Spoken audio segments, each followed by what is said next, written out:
Alors à présent, on va étudier la fonction de densité des différentes lois normales pour quelques exemples, pour retrouver en fait la fameuse cloche de Gauss, la courbe de Gauss que vous connaissez. Alors, on prend donc la fonction de densité de la loi normale centrée réduite, non, de la loi normale, pardon, de paramètre mu sigma 2, et il faut trouver son maximum et trouver les abscisses des points d'inflexion. Alors, donc tout d'abord, pour trouver le maximum, hop, eh bien on va la dériver, évidemment. Bon, c'est une fonction qui est dérivable, hein, c'est une composée de fonctions usuelle, donc elle est bien dérivable sur R. Alors, sa dérivée. Donc la constante de devant, 1 sur sigma racine de 2pi, elle reste. Et puis là, on a du exponentiel u. Donc la dérivée, c'est u' exponentielle u. Alors, la dérivée, par contre, u, c'est ce truc-là, cette horreur-là, moins 1 demi de x moins mu au carré sur sigma 2.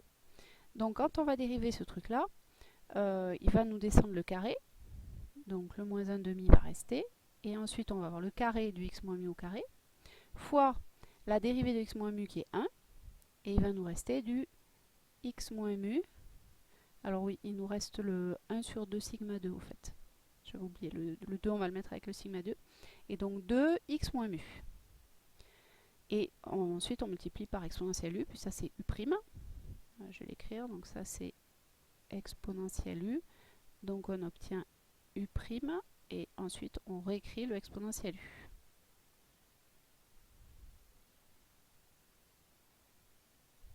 Bon, on simplifie un petit peu tout ça. Alors, bon, on a le moins qui va venir devant, ça c'est pas très gênant. Sigma fois sigma au carré, on a du... Alors les deux s'en vont par contre, ici. On va avoir du 1 sur sigma cube racine de 2pi. X moins mu, et lui il va être intéressant. Et puis exponentielle de moins 1 demi de x moins mu au carré sur sigma 2. Alors, le signe de f' de x. F'x, pardon. Alors, sigma, c'est un nombre positif, donc ça, c'est une constante qui est positive, peu importe. Ça, c'est une quantité qui est strictement positive aussi pour tout x réel, parce que c'est une exponentielle. Et donc, fx' est du signe de moins x moins mu. Par conséquent, alors x moins mu, ça s'annule en mu. C'est positif si x est plus grand que mu, négatif si x est plus petit que mu. Donc ça veut dire que moins x moins mu va être négatif ou nul si x est plus grand que mu. Si x est plus grand que mu, oui, c'est ça. Et négatif ou nul, positif ou nul si x est plus petit que mu. Donc voilà, donc f' va être positive avant mu et négative après mu. Donc on peut, ah oui, alors on peut regarder la limite de f de x. Enfin bon, fx, la limite lorsque x tend vers moins l'infini, bon ben c'est 0 parce que la limite de l'exponentielle de moins 1 demi de x moins mu au carré sur sigma 2, ben c'est 0 lorsque x tend vers moins l'infini, puisque x moins mu tend vers moins l'infini, mais au carré ça tend vers plus l'infini, et avec un moins là-dedans, ça veut dire que tout ça, ça tend vers moins l'infini, exponentielle de quelque chose qui tend vers moins l'infini, ça tend vers 0. Et idem, lorsque x tend vers plus l'infini, pour les mêmes raisons, c'est par symétrie, par parité, par symétrie, c'est-à-dire ça aussi, ça tend vers plus l'infini, avec le moins devant, tout ça va tendre vers moins l'infini. Donc on obtient le tableau de variation suivant pour notre fonction. Alors, donc on retrouve ici le signe de la dérivée qu'on a trouvé là. Elle s'annule en mu, elle est positive avant mu, négative après. Donc notre fonction de densité, elle est bien croissante, puis décroissante. Son maximum, il est obtenu en mu. Donc on remplace x par mu dans l'expression et on obtient du mu moins mu qui vaut 0. Et donc l'exponentielle ici vaut 1. Et donc le maximum de la fonction de densité, c'est 1 sur racine de 2pi. Alors on va maintenant passer au point d'inflexion. Pour les points d'inflexion, donc il nous faut dériver une deuxième fois notre fonction de densité. Alors, on a dit que la fonction de densité, elle était dérivable. En fait, elle est de classe C infinie, hein, parce que c'est une composée de fonctions usuelles et de la fonction exponentielle. Donc, je réécris l'expression simplifiée de la dérivée de fx.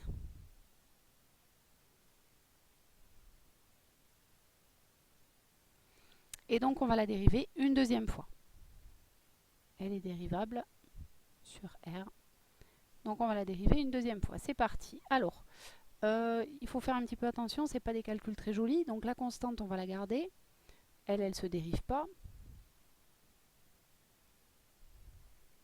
Et ça, on va le dériver comme u fois v. Donc, c'est parti. J'ouvre la parenthèse. La dérivée de u fois v, c'est u'v plus uv'. Donc, la dérivée de u, c'est 1. Fois exponentielle moins 1 demi de x moins mu au carré sur sigma 2. Plus u fois, c'est-à-dire x moins mu, fois la dérivée de v. Mais la dérivée de v, on l'a déjà calculée tout à l'heure. Si vous en souvenez, c'était moins 1 sur 2 sigma 2 fois 2. On avait un 2 qui est simplifié. X moins mu exponentielle moins 1 demi de x moins mu au carré sur 2. Donc ça, c'est ce qu'on a trouvé tout à l'heure. Alors, je vais arranger ça un petit peu, parce que ça s'arrange quand même. On va pouvoir garder la constante qui est devant. Ici, j'ai un exponentiel moins 1 demi x moins mu au carré sur sigma 2 qui va pouvoir se factoriser. Donc, je vais le mettre en facteur.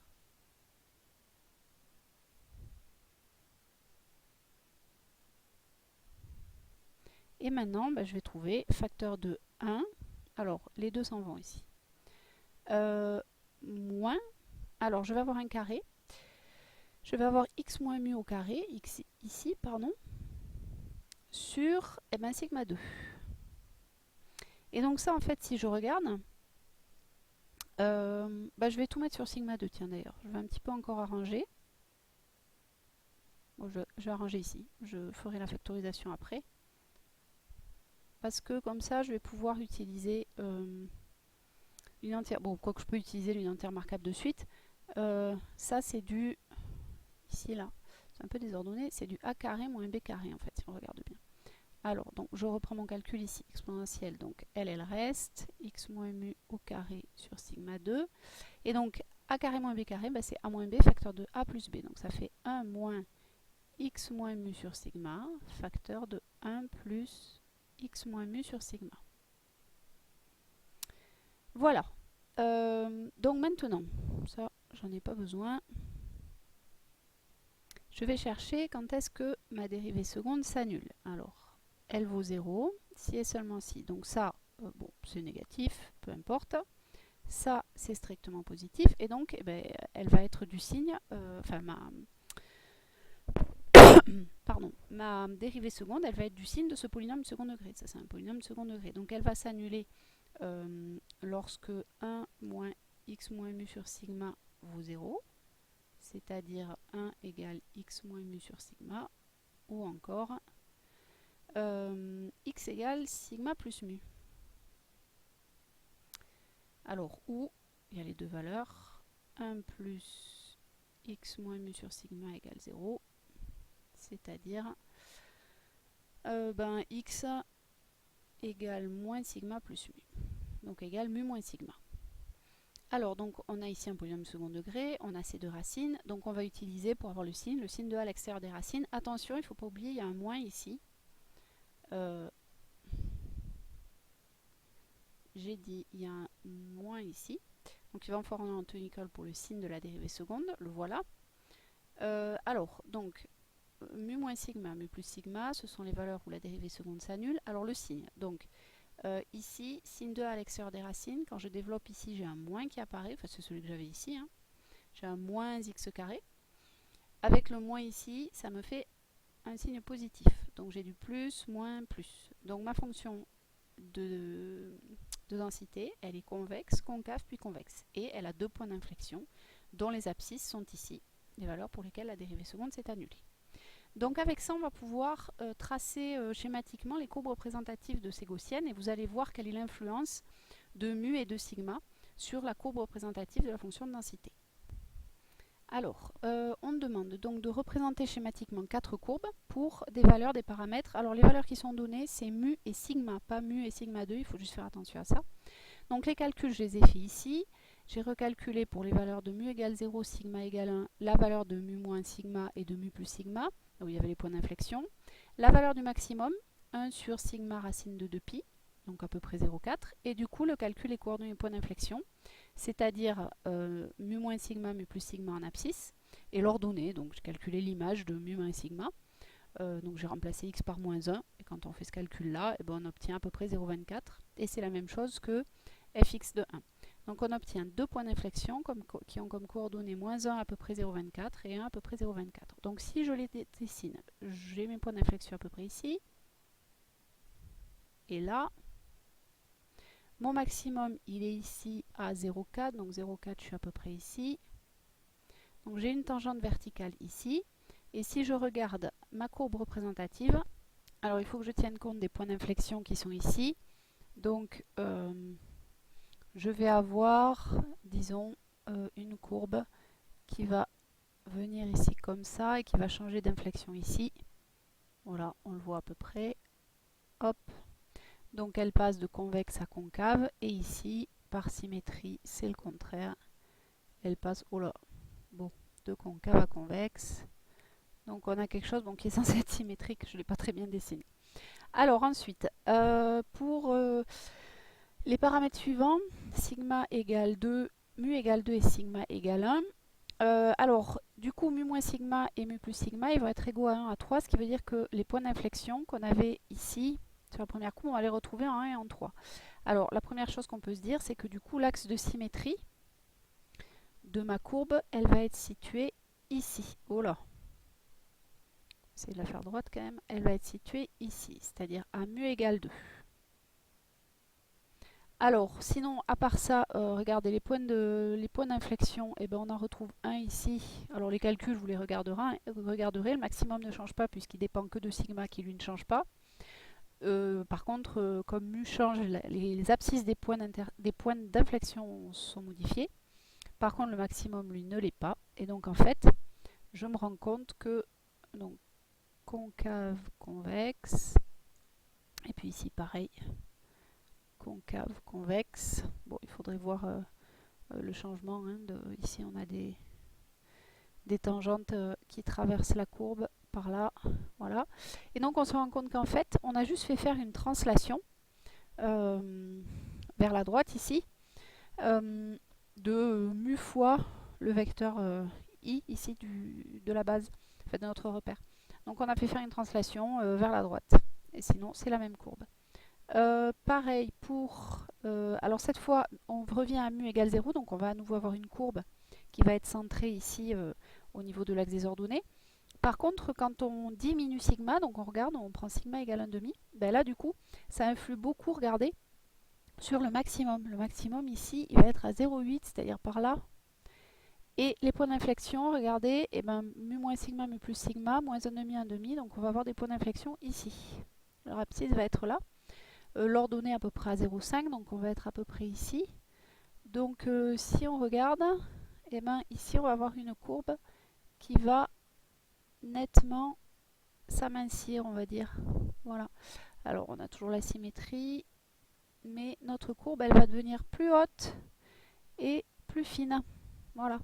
Et donc avec le dernier cas, on voit ici que sigma, cette fois, est devenu plus grand que 1. Donc là, en rouge, sigma était plus petit que 1. Là, sigma est plus grand que 1. Donc les coordonnées, les abscisses des points d'inflexion, donc elles sont ici. On va avoir des points d'inflexion là. Et en fait, on remarque que du coup, par contre, au contraire, notre courbe s'est nettement aplanie. Voilà, donc voilà les effets, bon, elle n'est pas très bien dessinée. Voilà les effets de mu et de sigma sur les courbes représentatives de la fonction de densité des lois normales.